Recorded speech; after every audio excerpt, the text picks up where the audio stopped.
Here's your Farm and Ranch Report from the Montana Ag Network. And good afternoon, everybody. It's time for your Farm and Ranch News. Well, as we mentioned this morning, the USDA released its quarterly grain stocks and annual prospective plantings report. And for wheat, the USDA is expecting all U.S. wheat acres to be down 4% this year. Of that, hard red winter wheat is at 22.4 million acres, and spring wheat plantings are expected at 12.8 million acres, down 3% from last year. Spring wheat planting may also be a little bit challenging here in 2019 with snow and flooding in Montana and the Dakotas likely delaying another spring planting season. As for corn and soybeans, corn acreage is expected to rise while soybean acreage decreases. Well, at least every 5 years, the American Lamb Board conducts an extensive economic return on investment analysis with a third-party university. And according to the latest study, the American Lamb Checkoff program has positively contributed to the American lamb demand and industry profits. Another measure of checkoff program contribution to the industry is the cost-to-benefit ratio. Now, the Texas A&M study reported that the average return to industry stakeholders for every $1 invested into the American Lamb Checkoff program is approximately $14.20.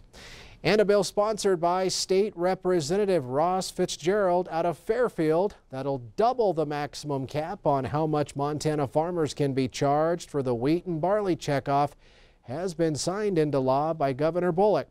The Montana Grain Growers Association's Lola Raska says it'll give farmers a little bit more flexibility in addressing ongoing priorities like trade, which is important to Montana farmers. Up to 80% of our wheat in particular is exported out of the state.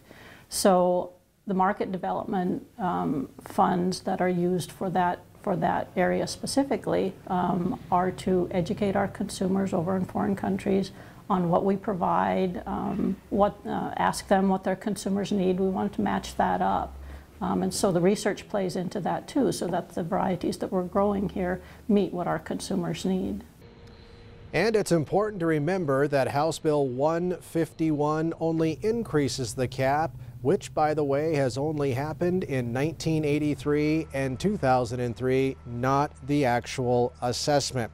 And of course, we'll be sharing more about House Bill 151 and the wheat and barley checkoff in this Sunday night's Montana Ag Network feature. Stay with us. We'll have more ag news right after this. Well, the U.S. Meat Export Federation says U.S. beef exports in January slipped 1% year over year to just over 104,000 metric tons, but value still increased 3% to over $642.3 million. Export value per head of fed slaughter pulled back also from the red-hot pace of 2018, averaging just about $285 per head. That's going to do it from the Ag Desk. Have a great weekend.